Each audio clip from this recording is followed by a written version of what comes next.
different... I'm trying to talk about Iran. I'm trying to talk about Valerie Jarrett wrote the Iran deal. I know, but you've told me this 300 times. So, Roseanne, she kind of had a... You ever watch Roseanne, like, growing up? A little bit. I never really was into it. You being a comedian, you being a white comedian, are there, like, certain stuff that you just don't even fool with?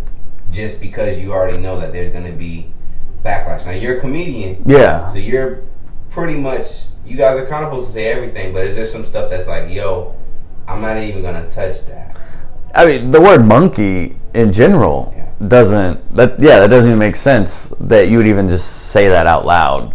Especially in that context. If you're at the zoo and there's a monkey, okay. But if you're in the world around people, regardless of where you are, it doesn't make any sense.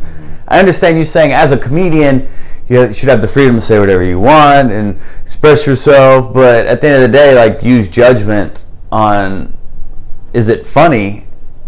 That is something that definitely is not funny to me. I would not even try to turn into funny.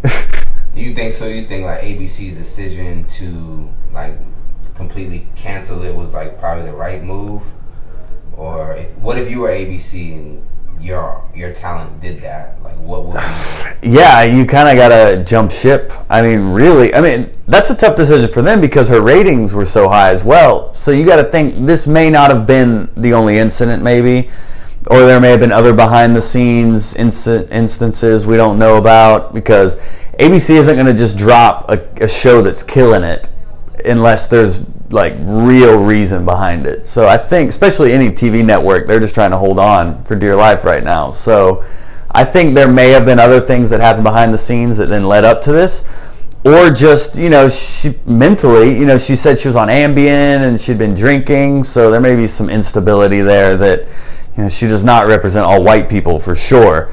And I, as a white person, just like ABC did, I did also set her off to drift. I don't claim her. I mean, I look at comedians as comedians.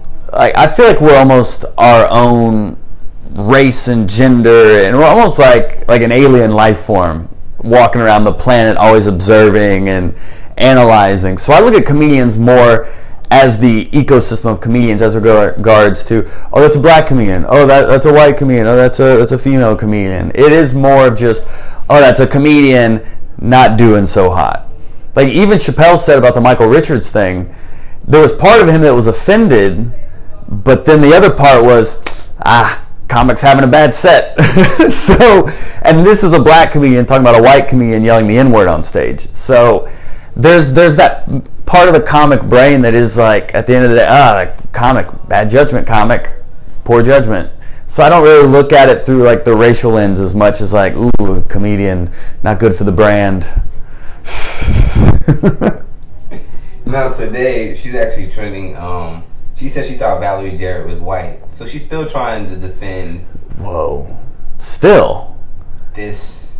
Just let it go, right? Let it fizzle out. It's social media. It'll just come in a cycle. I think she should have let it go. I think you set off that firework and it blows up in the house. Don't try to then clean it up. Just leave. All right, that's an Airbnb. They have insurance. It'll be fine. Just let it resolve itself. Don't then come back later and be like, oh, by the way, I was on Ambien and I was drinking. Oh, and also, by the way, well, I thought, she wasn't black or whatever. Just let it go now. Goodness.